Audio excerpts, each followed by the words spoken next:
këtu nga Reçaku nëpërmjet ambasadorit William Walker jehoj e vërteta për krimet e luftës, krimet kundër njerëzimit dhe krimin e gjenocidit të Serbisë si shtet ndaj popullit shqiptar në Kosovë. Pas masakrës së Reçakut, u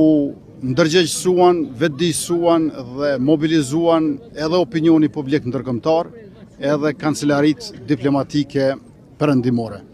Jemi këtu bashkë si krerë të institucioneve, edhe me kryetarën e komunës, edhe me kolegë nga qeveria e parlamenti, por edhe me zyrtarët e tjerë të shtetit, që të shprehim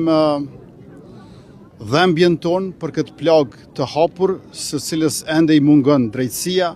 por njëkohësisht